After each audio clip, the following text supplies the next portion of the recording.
Bueno, buenas tardes. Pues mi grupo está conformado por Camilo Neira, Carlos Mora y quien les habla, Sin Castelanco. Bueno, vamos a entrevistar a Ana María Real. ¿Cómo estás, Ana María? Hola, ¿cómo estás, Steven? Buenas tardes. Buenas tardes. Tales. Hola, Carlos. Hola, Camilo. Buenos días. Bueno, Ana María, un poco sobre tu vida profesional. Ujú. Perfecto. Yo soy profesional en finanzas. Me gradué en el año 2006. Después hice una maestría en finanzas. Terminé en el año 2012 y desde que salí de la universidad he estado vinculada en el sector financiero. Llevo ya 13 años trabajando en el sector financiero desde que salí de la universidad y actualmente me desempeño como gerente de fondos de inversión colectiva en Fiduciaria Bogotá. Listo. Bueno, ¿y tú cómo te has podido desempeñar debido a la crisis que afecta, pues claramente el sector financiero, pues alrededor del mundo?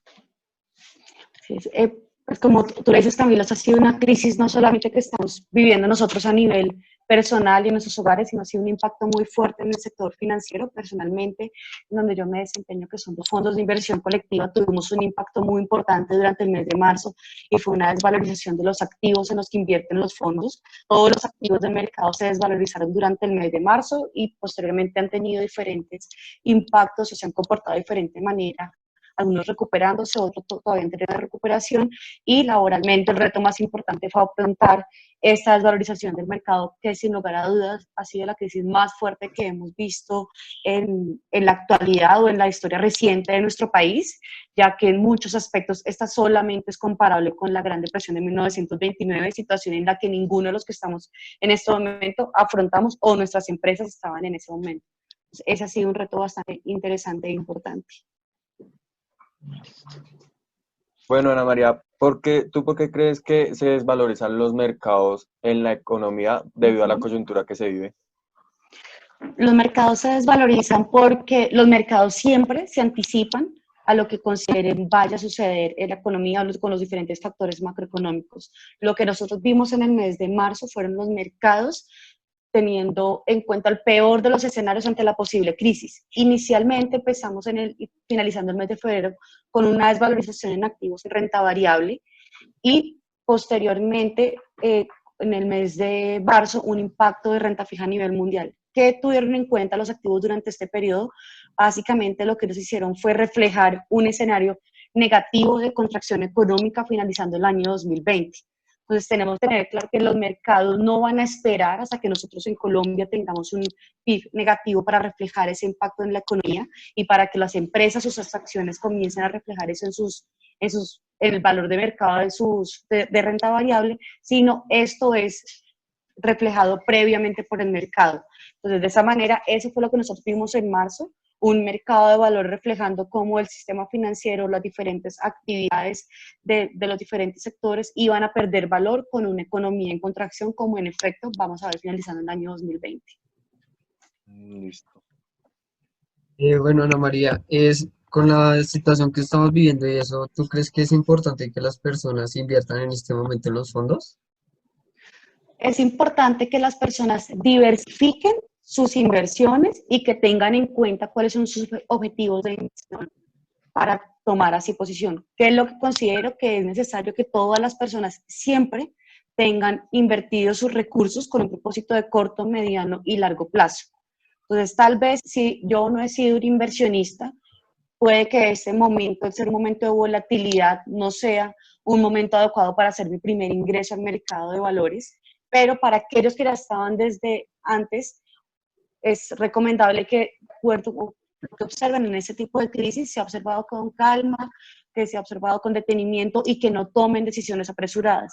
Lamentablemente, en Colombia y en el mundo, lo que observamos durante 15 días en el mes de marzo fue la disminución más fuerte en recursos administrados en fondos de inversión colectiva, estoy hablando a nivel local. Todos los fondos de renta fija, que son productos conservadores, tuvieron una fuerte caída en recursos administrados porque los adherentes se retiraron, es decir, los clientes, al ver la volatilidad del mercado, decidieron retirarse y en ese momento materializaron una pérdida que hasta el momento era contable. ¿Qué quiere decir? El efecto que vimos en esos 15 días de marzo hubo momentos bastante críticos en los que los precios de los activos tuvieron precios bastante bajos. Y en el momento en que yo me retiro del mercado, materializo una pérdida porque decidí vender el activo al precio más bajo. En el momento que yo me espero y tengo paciencia y tengo claro que mis objetivos de inversión son de mediano plazo, ¿eso qué quiere decir? Que si es de mediano plazo y yo hice una inversión, no lo puedo retirar en un momento de volatilidad porque puedo materializar la pérdida.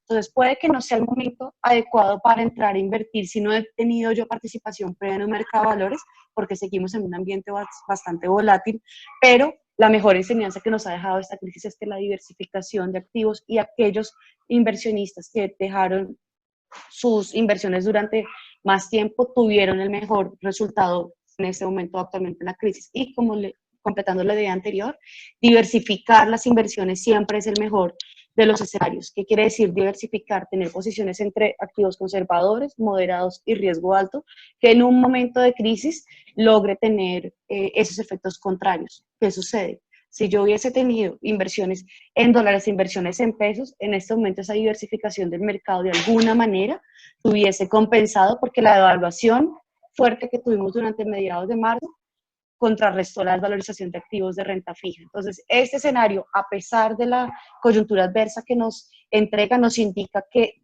los fondos de inversión colectiva son una herramienta bastante útil para entrar a invertir y tener reflejo del mercado de valores, y ya lo vimos. En esta crisis, si bien reflejaron el momento negativo del mercado, también reflejaron la recuperación del mismo. Y si yo quiero entrar de una manera fácil, rápida y tener provecho o poder invertir en un mercado de valores de una manera más sencilla, los fondos de inversión colectiva son una buena herramienta. Listo, dale. Bueno, ¿y cómo piensas tú que se ha podido venir recuperando estos mismos mercados? Se han recuperado de acuerdo a su perfil de riesgo. Los activos de perfil de riesgo conservador, que son CDTs y bonos de corto plazo, ya recuperaron todo el impacto de la crisis del mes de marzo. En el mes de abril tuvieron una fuerte recuperación y en este momento se encuentran en un periodo bastante atractivo de valorización. Por otro lado, vemos un mercado de renta variable que le ha costado un poco más de trabajo recuperarse, y todo esto es porque los activos responden de manera diferente a lo que está sucediendo en la actualidad.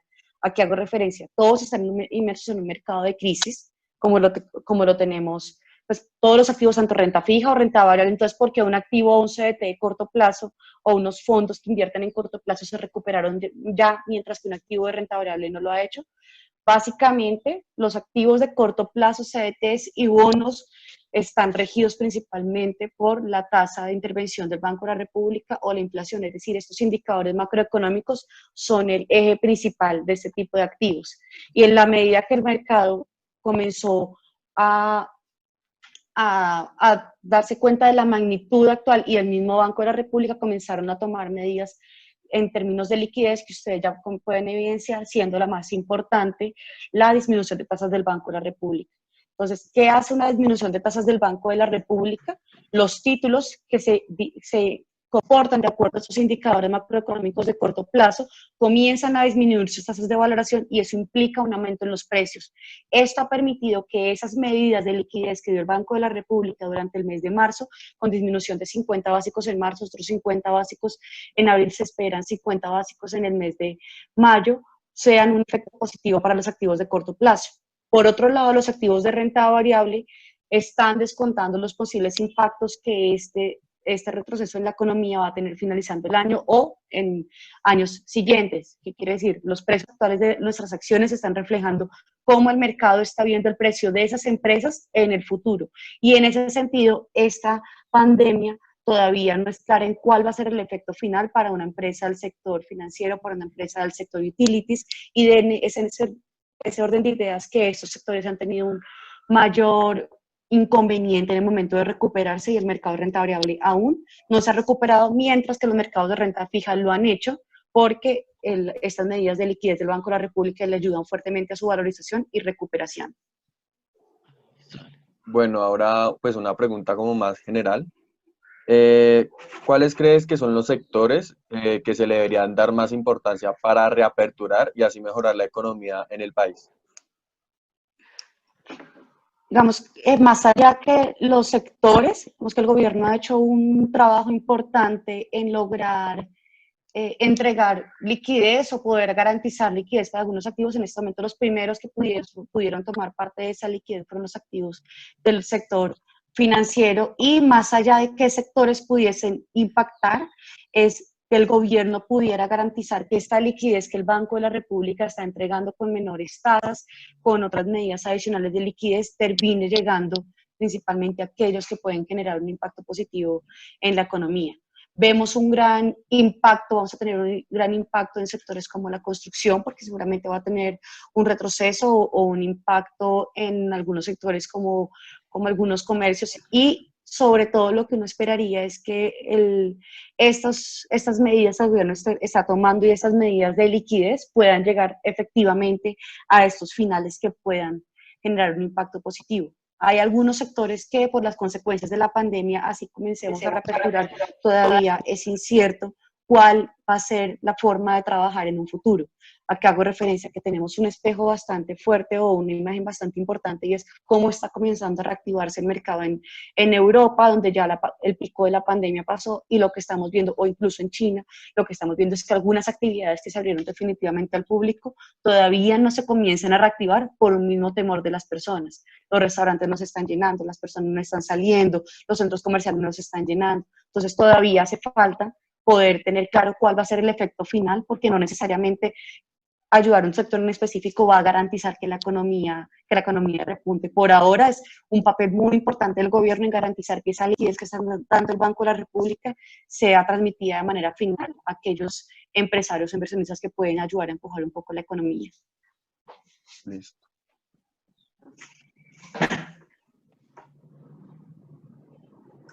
Bueno, listo, Ana María. Entonces, bueno, debido a esta crisis, muchas personas que no tienen trabajo estable o un contrato necesitan una ayuda para cubrir sus necesidades básicas. ¿Cómo crees que el gobierno debería actuar para cubrir estas necesidades y obtenga, además de ello, una oportunidad de empleo seguro y estable?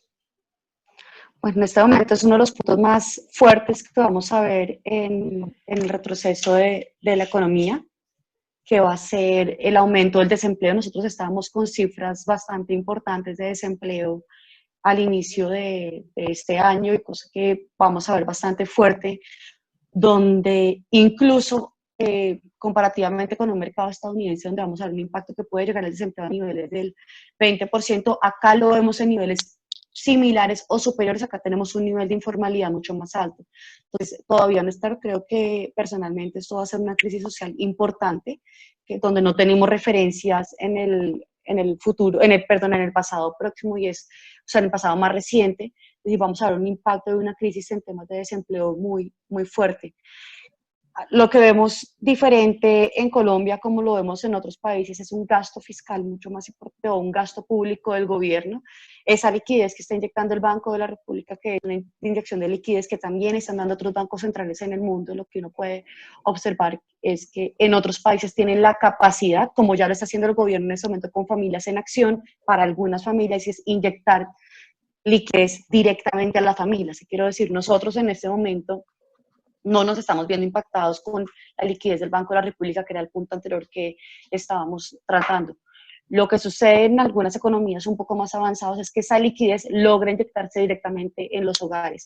Esa parte va a ser un poco más complicada. El gobierno está tratando de hacer parte de ese trabajo, inyectándolo por esos medios que ya tenemos como Familias en Acción, y sin lugar a dudas creo que ese va a ser el reto más fuerte que vamos a tener a nivel local en Colombia, porque vamos a alcanzar cifras de desempleo bastante fuertes, seguramente una crisis social bastante importante. Garantizar que tengamos esa liquidez a esos hogares finales que les ayuda a suplir sus necesidades básicas va a ser un reto importante, que ya estamos haciendo por alguna vía, pero lamentablemente comparativamente con otros países que están inyectando liquidez en el 100% de los hogares, en este momento no tenemos esa facilidad, y es tal vez uno de los temores más fuertes de esta crisis actual y este confinamiento, cuál va a ser, qué va a generar como efecto final en los hogares y en esa parte tan crítica como será el aumento del desempleo en muchas ciudades.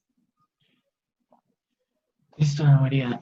Bueno, tú, pues afrontando pues la crisis que pues estamos viendo, ¿Qué opinas de la propuesta de la alcaldesa pues, de Bogotá, Claudia López, de incentivar una Bogotá 24 horas?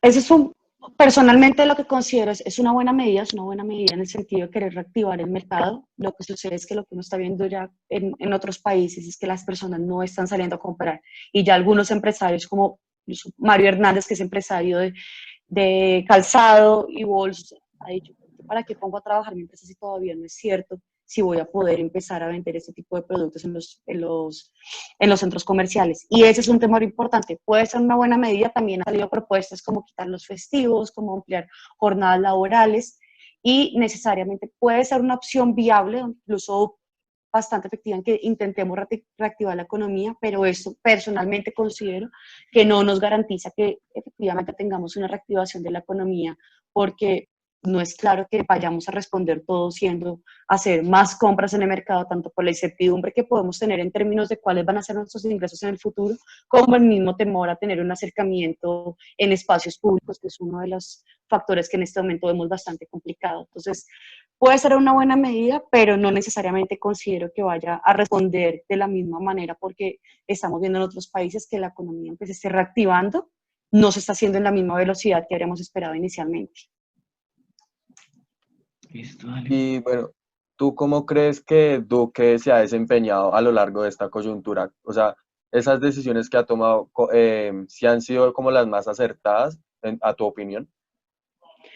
Frente al tema del confinamiento, tuvimos la ventaja que teníamos la experiencia de lo que estaba sucediendo en otros países y hemos logrado evitar que el pico, o frente a las estadísticas que se tenían de cuál iba a ser el pico de las infecciones y muertes, estamos ligeramente por debajo de la expectativa o lo que se esperaba con esas estadísticas. Entonces, en ese orden de ideas, lo hizo bien, a mi parecer, en el momento de tomar medidas anticipadas con el fin de evitar una crisis social, como alcanzamos a ver en Ecuador o como vimos en Italia, en España, y como estamos viendo en Brasil y en Estados Unidos, donde he visto un poco enredado el gobierno en la cohesión que ha habido al interior de esos ministerios de las decisiones que han tenido que tomar en la crisis. Vemos medidas encontradas entre lo que dice un ministerio, lo que responde otro, lo que responde una alcaldía. Esa cohesión tal vez ha sido un poco difícil, donde pueden hablar en algún momento de reforma tributaria, otro se dice que no, otro. Esa ha sido la parte en que he tenido mensajes encontrados y en este momento considero que viene el paso más importante porque es el momento crítico de comenzar a reactivar la economía. Acá es donde realmente vamos a comenzar a medir cuál puede ser la gestión del presidente Duque, aunque les digo personalmente este confinamiento le ayudó esa experiencia previa que tenían otros países y comenzó a tomar medidas más fuertes, pero tenemos también que tener cuidado que somos uno de los países más restrictivos en el mundo en temas de confinamiento y esto ha hecho que tengamos la economía más cerrada que otros países internamente y todavía es una incertidumbre cuál puede ser el efecto de este confinamiento tan fuerte que hemos tenido. Entonces, como les digo, hasta el momento es positivo en términos de movimiento de la curva de la pandemia y cómo estamos respondiendo, pero viene ahora un reto más importante y es cómo esas medidas que tomamos van a responder en la recuperación de la economía. Listo, Ana María. Listo, Ana María. Entonces, ¿tú crees que una de las soluciones para esta crisis económica que estamos viendo es que el gobierno debería subir las tarifas de impuestos? Pues no necesariamente, digamos que eso es una medida más estructural que tomar en un momento de crisis, puede ser una medida de nuevo que se quede floja. ¿Qué quiero decir? Nosotros estamos requiriendo una reforma tributaria de fondo. Nosotros estamos requiriendo tener más ingresos para poder afrontar los gastos que teníamos previo a la crisis. Ese ha sido uno de los comentarios más fuertes que han tenido las calificadoras con respecto a la gestión del país y nos habían mantenido hasta este momento que nos han ajustado la calificación a la baja, habíamos mantenido la calificación. Es un hecho que las dos reformas o los nombres que se le han dado a las reformas han sido insuficientes y es necesaria una reforma más a fondo porque estamos por debajo en ingresos en la nación. En este momento tomar una decisión que subamos impuestos puede dejarnos de nuevo con la incertidumbre, por un lado, de tomar una medida cortoplacista que no solucione nada de fondo y en segundo lugar, digamos que en términos sociales el momento de tomar o de generar mayores impuestos puede no ser el momento adecuado. Entonces, estructuralmente sí requeríamos una reforma tributaria, porque lo estamos necesitando de acuerdo a las expectativas del marco fiscal de mediano plazo. Tal vez no es el momento adecuado para hacerlo, porque en este momento pues, hacer unos ajustes importantes en impuestos cuando no sabemos cuál va a ser la salud de la economía en unos meses puede ser bastante fuerte y no ser una medida que realmente no soluciona algo de fondo, sino algo temporal y puede ser, considero, la medicina peor que la enfermedad en este momento. Listo, Ana María, ya como última pregunta, pues, ¿tú crees que la impresión de dinero es una posible solución a esta crisis? Nos puede llevar a que se solucione en el corto plazo. Incluso lo que hemos visto es que el mercado financiero se ha recuperado en las últimas semanas por ese exceso de liquidez que está habiendo en el mundo. Y necesariamente no soluciona las cosas de fondo. Las medidas de los bancos centrales lo que indica es que generan liquidez de corto plazo y ayudan a que nosotros podamos tener más liquidez para invertir y eso es una de las medidas para contrarrestar un decrecimiento económico o la condición económica que vamos a tener. Pero no necesariamente es una solución de fondo. Incluso leía un artículo muy interesante hace unas semanas de Juan Ricardo Ortega donde nos indicaba que Japón había sido un ejemplo donde la disminución constante de tasas y expandir la economía por estas medidas de liquidez no necesariamente era una solución de largo plazo.